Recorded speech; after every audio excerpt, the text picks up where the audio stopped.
What is good, everybody? Welcome back to another episode brought to you by the League FFB. Week 2 of the fantasy football season is here, which means you get your top 36 running back rankings heading into the week, talking about matchups, good matchups, bad matchups, injuries, things like that that you should be concerned about going into week 2, or I guess confident in as well. We already did the wide receiver version of this episode. It's already on the channel, so if you haven't had a chance to check that out, I strongly encourage you to check it out after this episode here today. But that being said, let's not waste any more time. Let's hop right into today's video and let's start talking about these running backs.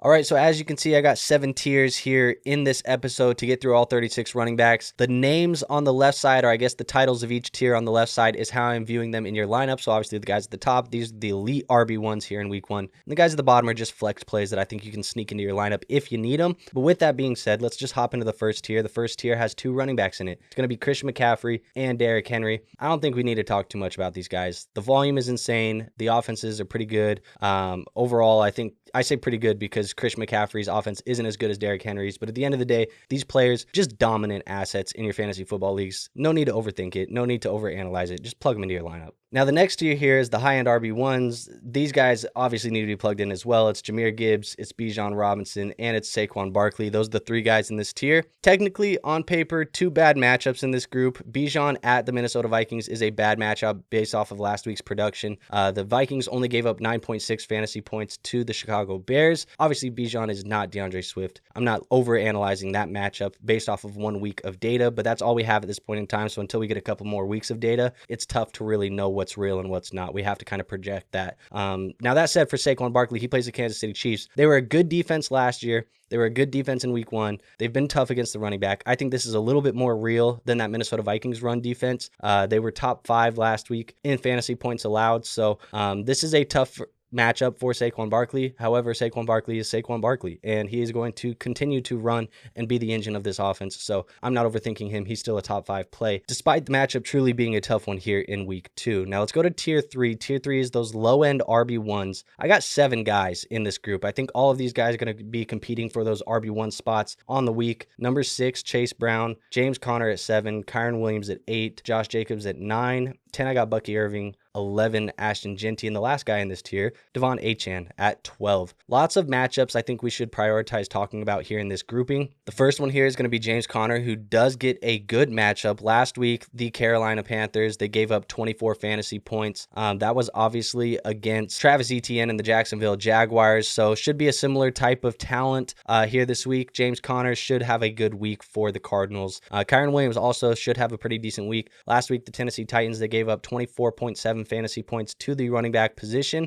I think Kyren Williams in the red zone, certainly in the 10 zone, I think he is the engine of this offense, at least far as red zone opportunities go. So I think he's still a player that we can bank on trying to get a touchdown each and every week. And he's a player that I would definitely be confident in playing this week in this matchup against the Titans, who are still trying to figure it out on offense. Josh Jacobs plays on Thursday Night Football. He gets a little bit of a tougher matchup. The Washington Commanders were the #1 team against the running back position last week. I think this is something that we should be keeping an eye on. But again, Josh Jacobs, this is a good offense in Green Bay. He is going to see the majority of the workload here as a bell cow, and so I think we can still plug him in as a top 10 option. There are 2 bad matchups at the end of this tier, technically based off of last week's production. Ashton Jeanty gets the Los Angeles Chargers, who were a very good defense against the running back group last year. They showed it again in week 1. They kept Isaiah Pacheco in check. I think this is going to be a tougher matchup for Jeanty, but he still sneaks in as a low-end RB1 based off of the volume alone. That's the Monday Night Football game. And then Achane, he plays the New England Patriots, who were a good defense against the running back group last week.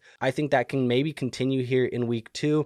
Obviously, the Dolphins, they struggled on offense. They struggled on defense. They struggled all over as just an NFL team last week. So let's see if they can bounce back this week, but Achane should still see the volume. Does have PPR upside, does have some touchdown opportunities coming his way if they can get into the end zone, but I think he's still a top 12 guy despite the matchup. Moving on to tier 4, these are the safe running back 2s, and I just want to remind people, now that we're about halfway through, I just realized I probably should have prefaced this at the beginning of the video. I like to focus on the matchups. I like to focus on the injuries. I don't want to go in detail about all 36 guys. Otherwise, I'm wasting your time. We're going to be sitting here for 45 minutes, 50 minutes, every single video trying to talk about all of these players. So if there's somebody that I don't talk about in detail, it's because nothing major stands out about a matchup and or injuries. And if you have any questions about that player, just put them in the comments down below. Happy to answer them and or join our Discord. That is free to join. But I don't want to focus on every player just for the sake of saving you guys some time. So hopefully you guys understand that one. Let's go into tier 4 though. Like I said, safe running back 2s. I got 7 running backs in this tier. It's going to be Breece Hall, James Cook, Jonathan Taylor, Travis Etienne, Alvin Kamara, Chuba Hubbard,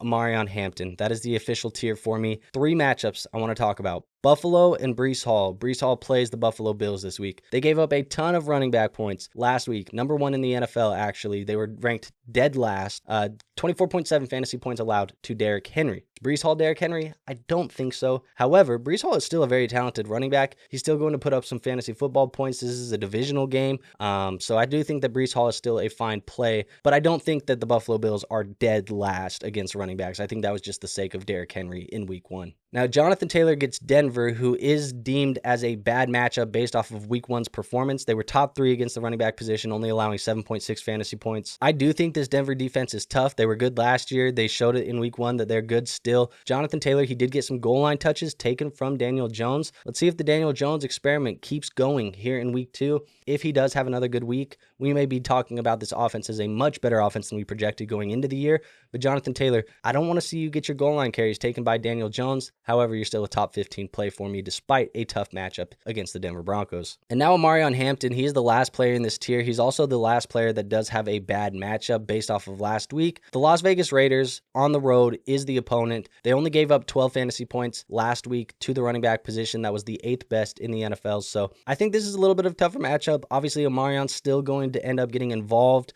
He's still growing as a rookie. Maybe Najee's a little bit more involved now that he has another week under his belt. It's tough to tell. But Hampton, still a bell cow, still a good running back, still a player that I'm confident in, and you can play him as a running back too, just based off of volume alone. Let's go to tier 5. Tier 5 is those fringe running back 2s. I go from running back 20 all the way to 25. It's 6 guys: Kenneth Walker, Tony Pollard, Javonte Williams, Trevion Henderson, Jalen Warren, and DeAndre Swift make up the group. Lots of matchups to talk about here and lots of players I think we can talk about in detail. On paper, Kenneth Walker gets a good matchup against the Pittsburgh Steelers. He's on the road at the Pittsburgh Steelers, so I don't know if that was just a case of week 1 and obviously the Tanner Engstrand and some of that Detroit Lions run game coming over to the New York Jets, and that's why Breece Hall and those guys were running wild on the Steelers. However, they were ranked 31st out of 32 teams, 27.2 fantasy points allowed last week. I do think that this Seahawks team is a really good run game, so they could maybe produce some similar production. However, Kenneth Walker is certainly in a timeshare, a 50-50 split,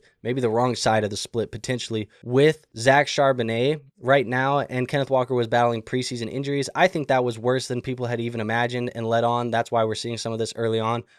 That's just the story for Kenneth Walker, unfortunately. So if you drafted him highly, you had high expectations. It's not looking good right now, and he's a fringe running back 2 for me here in week 2. Tony Pollard gets a tough matchup against the Rams. Last week, they were the 4th best against the position, only allowing 8.4 fantasy points. I think it's going to be some tough sledding again. Not a good offense. Maybe he's going to get the volume, and that's what's going to make him a fringe running back 2 play. But other than volume, I can't really rely on too much with this Titans offense right now. I do think Javonte Williams is interesting. He gets a good matchup. They were ranked 26th last week. That's the New York Giants. They gave up 23.9 fantasy points allowed. Javonte obviously had a good week 1 against the Philadelphia Eagles. Looked decent between the tackles. Obviously got blessed with 2 goal line carries on the 1. That did definitely help his fantasy football day. Is he going to continue to get 1-yard rushes for touchdowns every single week, multiple of them? Probably not, but I think right now he is certainly the number 1 running back in this offense, and he looked miles better than Miles Sanders, no pun intended. And Jaden Blue is looking like he's going to be inactive again this week, so we can play Javonte Williams as a safe, high floor type of RB2 that doesn't have a ton of upside unless he gets into the end zone multiple times like he did in week 1.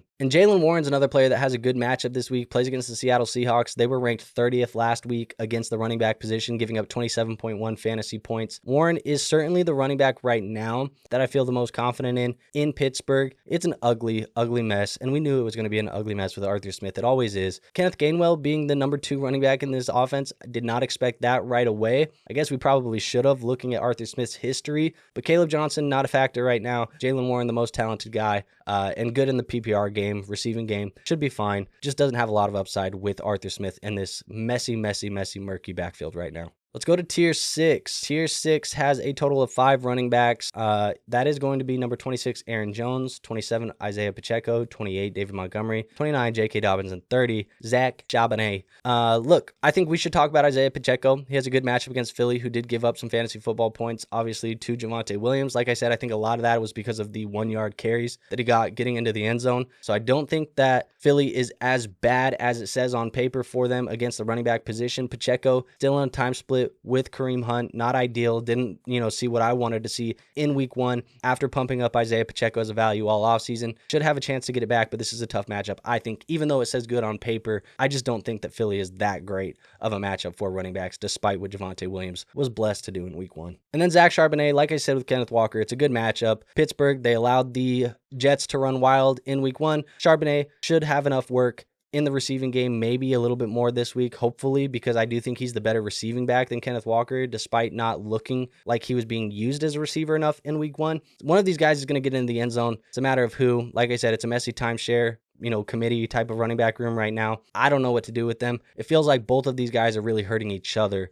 Until somebody gets hurt and misses time, we're not going to have really anybody give you that high-end type of upside that we want to see out of this backfield. And then my last and final tier, this is going to be the flex plays. I got 6 guys in this tier. It's Bill, Ja'Cory Crosby-Merritt, Austin Eckler, Jordan Mason, RJ Harvey, Tyrone Tracy, and Nick Chubb. Really, the only thing that I want to talk about in this group, because most of these guys are just flex plays, you're really not trying to play them unless you have to. I think when it comes to flex running backs, I would rather flex wide receivers. They have higher upside than flex running backs, if that makes sense. So there's one guy, Austin Eckler and Ja'Cory Crosby-Merritt, I think needs to have a conversation. Austin is dealing with a shoulder injury. He is questionable right now. At the time of this recording, I'm still projecting him to play. We don't have practice reports, things like that. But if Austin Eckler misses time, JCM moves up the board quite a bit, probably into that fringe RB2 territory, maybe the top of the low upside RB3s. But we need to get more information on Eckler. And that said, if Eckler is missing practices, limited, not participating, then he's going to move down the rankings as well. So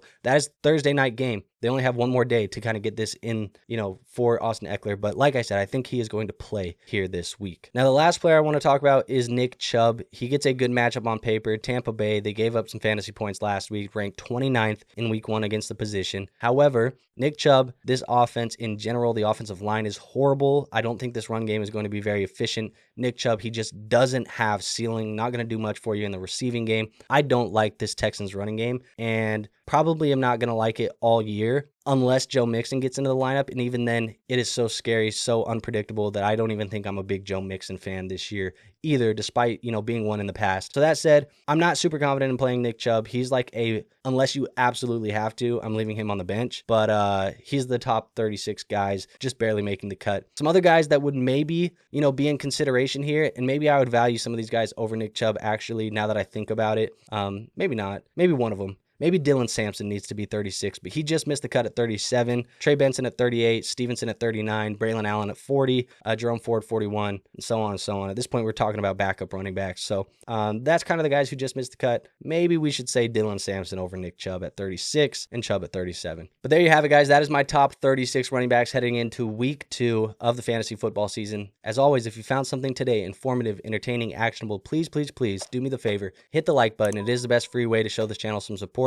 It does tell YouTube that this content is good, entertaining, actionable, all of those things that will recommend it to other people, helping this channel grow. We're trying to get to 10,000 subscribers by the end of the year. So you guys liking the content, helping it get out there, get recommended, that helps us hit that goal. And if you're not subscribed, hit the subscribe button right now. Like I said, 10K by the end of the year, that's the goal. So if you're not subscribed, I'd appreciate you guys doing that for me. And last but not least, go join our free Discord. We do have a free Discord linked in the description, helping you guys with your fantasy football teams 24/7, 365, whether that be Dynasty, Redraft, Best Ball, Guillotine Leagues, whatever it may be. Feels like the different versions of fantasy are growing more and more each year. We're covering it all over here at the League FFB. So go join that free Discord. Like I said, free to join, no risk in doing that, and all that out of the way.